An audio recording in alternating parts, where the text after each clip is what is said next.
Hari Om to all the Atma Jyotis, divine light of the self. Let us begin with a prayer. Om Ramaya Ramabhadraya Ramachandraya Vedhase Raghunathaya Nathaya Sitaya Hapataye Namaha. On January 22nd, 2024, we all witnessed the great epic moment in modern history. Lord Rama entered Ayodhya again after 500 long years of vanavasa, isn't it? What a glorious moment it was. How the entire world celebrated on this occasion. That made me wonder, how was it on that day back in Treta Yuga when Lord Rama returned to Ayodhya after 14 years of vanavasa, victorious from the war against Ravana? Come, let us revisit those moments from the pages of Valmiki's Ramayana. So, soon after vanquishing and slaying Ravana in the battlefield of Lanka, the first thing Lord Rama did was to pray to his Ishta Devata, Lord Maheshwara, and give him an entire account of the events from the time of Mother Sita's abduction to the present moment. Maheshwara was extremely pleased hearing the glorious words of Lord Rama. He told Rama, "Thanks to good fortune, you have vanquished your enemy and regained your beloved. You must now head back to Ayodhya and console the Queen Mothers. And you should continue the lineage of the Ikshvakus and perform the Ashwamedha. And you should donate your wealth to the Brahmanas. Only after that you may ascend to Swarga. Look, here your father Dasharatha has appeared in the Vimana. You may salute him." Then Rama and Lakshmana bowed down to their father Dasharatha. And with great love, Dasharatha took Rama upon his lap and said, "My dear child Rama, I only crave your company and do not even desire to ascend to Swarga." Those words of banishment uttered by Kaikeyi still torment my heart. You have saved me from ill fame, my beloved son. I now realize that you are Purushottama himself who has descended onto the earth to slay Ravana. Due to my ill fate, I am not alive to see you reunite with your people. Please be kind to Kaikeyi and Bharata. And then Dasharatha embraced Lakshmana and he said, "You have served Rama and Sita with immense devotion, my dear Lakshmana. You are an embodiment of Dharma." And then he said to Sita, "Please don't be angry over the Agni Pariksha, Vaidehi. Rama, my son, cares only for your well-being. He did this only to demonstrate your purity to the world. There is nothing I can tell you about loyalty to your husband. However, let me remind you that he is your highest divinity."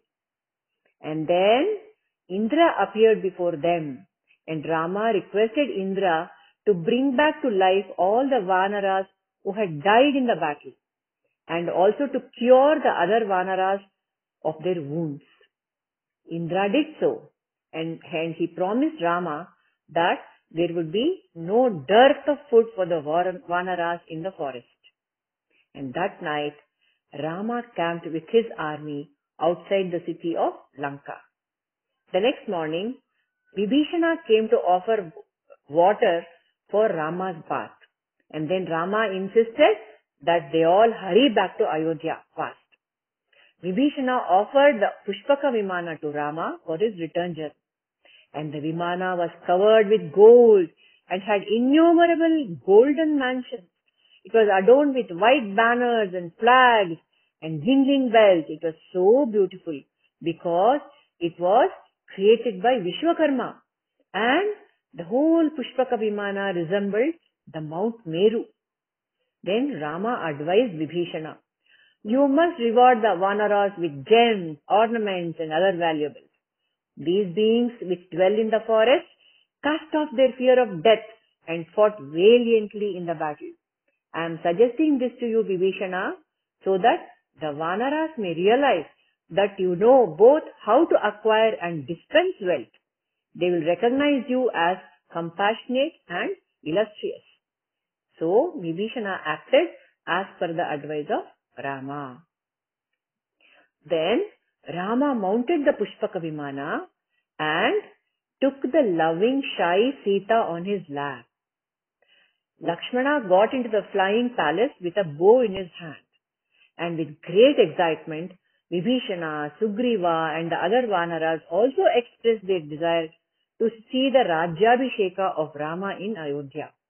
Then Rama joyfully permitted them to mount the Vimana as well. "Take us to Ayodhya," commanded Rama, and the Vimana sped through the skies towards Ayodhya. And as they passed through different places, Rama pointed to Sita the various locations and recollected the events that took place there.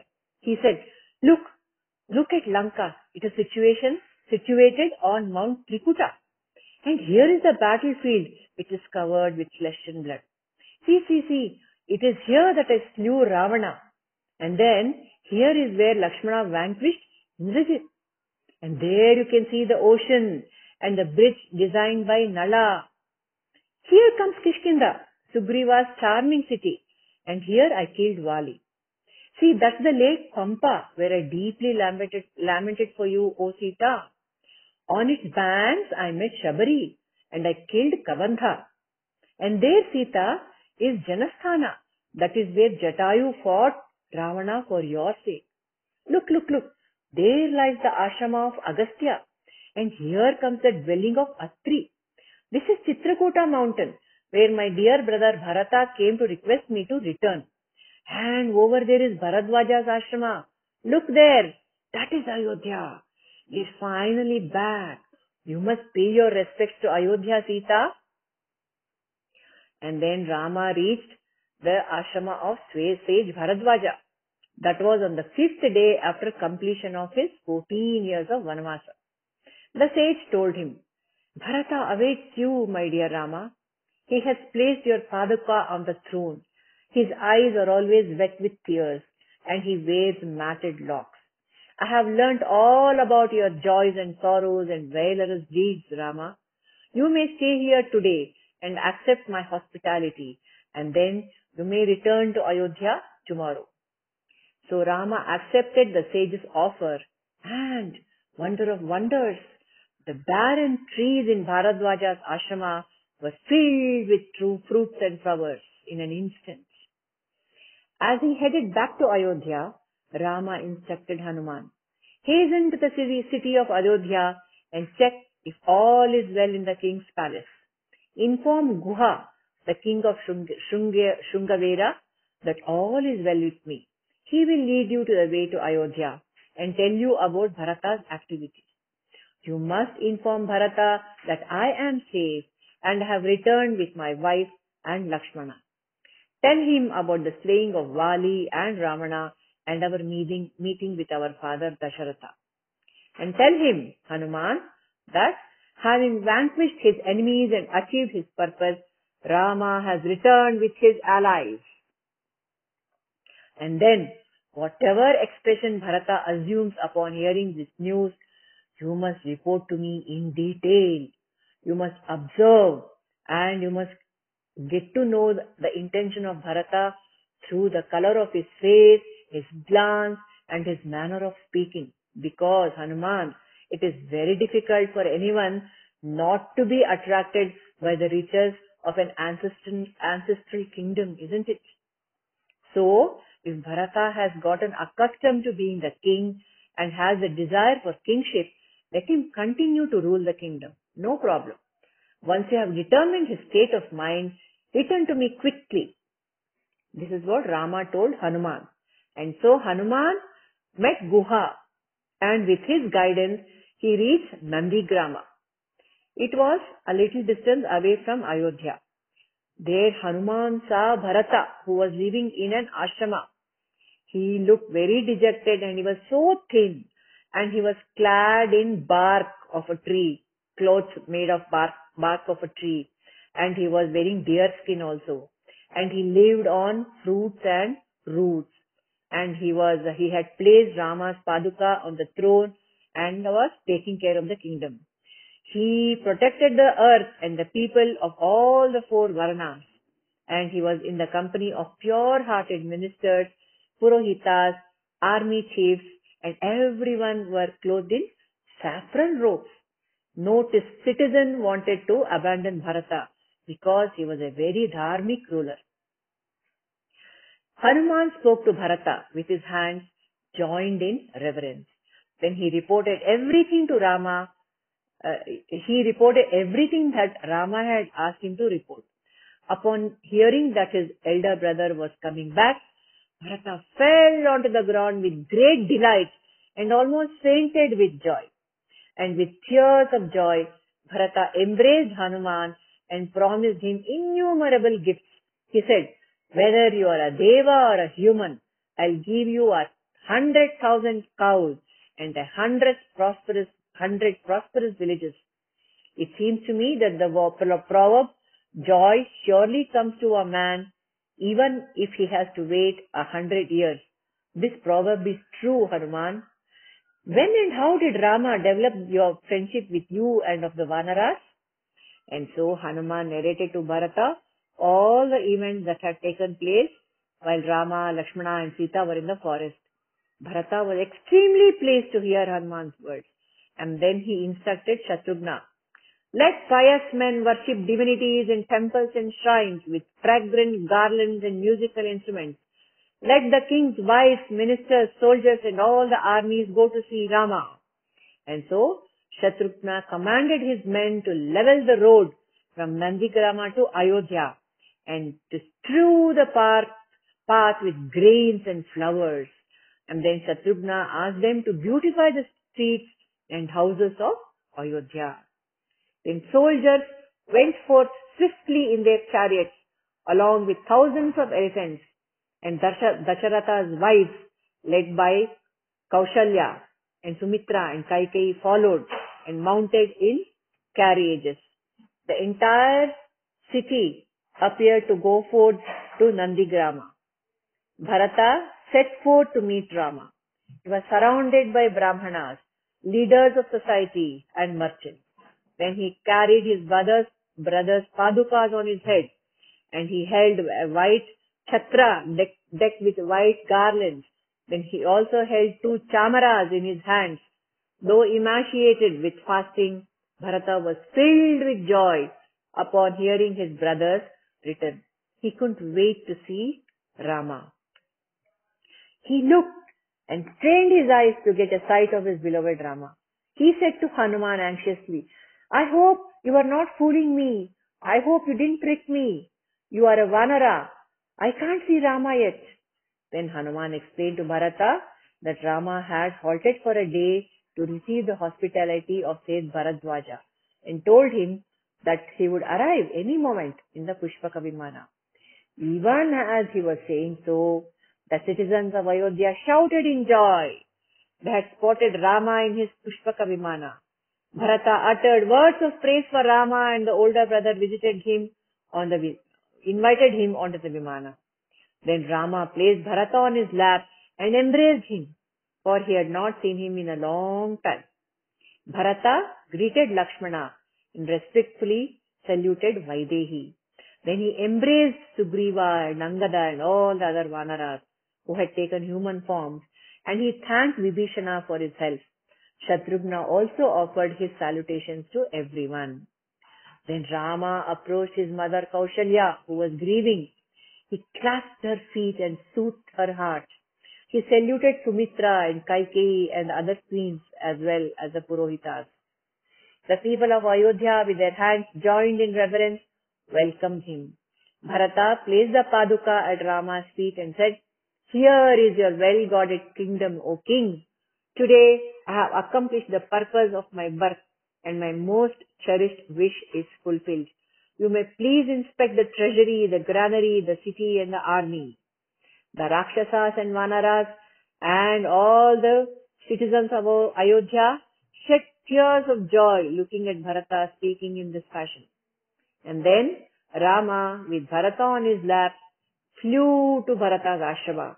He sent the Pushpaka Vimana back to Kubera. And then Bharata requested Rama to take over the kingdom immediately.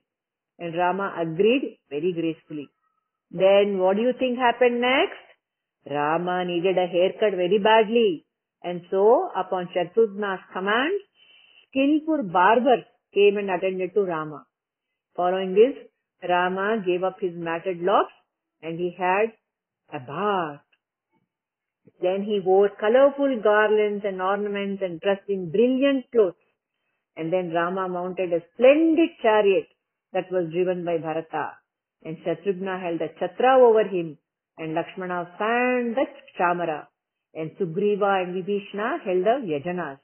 And to the backdrop of the sounds of conches, cheers, and dundubis, Rama entered the city of Ayodhya, was surrounded by its citizens. Musicians went before him holding talas and swastikas. Cows, brahmanas, and maidens went before Rama with akshata and sweets in their hands. Beautiful flags and banners were raised in every house. Then upon Sugriva's instructions, the Vanaras brought waters from 500 different rivers. Vasishta, Vamadeva, Jabali, Kashyapa, Katyayana, and Gautama, they performed the Abhisheka to Rama with all these waters. All the devatas came down to earth to be part of this beautiful ceremony, and they offered Rama innumerable gifts. Rama then gave gifts to all the brahmanas as well as to Sugriva and Angada. Then he presented Sita with a pearl necklace decked with the most precious gems, which she in turn gifted it away to Hanuman. And then Rama honored every Vanara in accordance to his merit.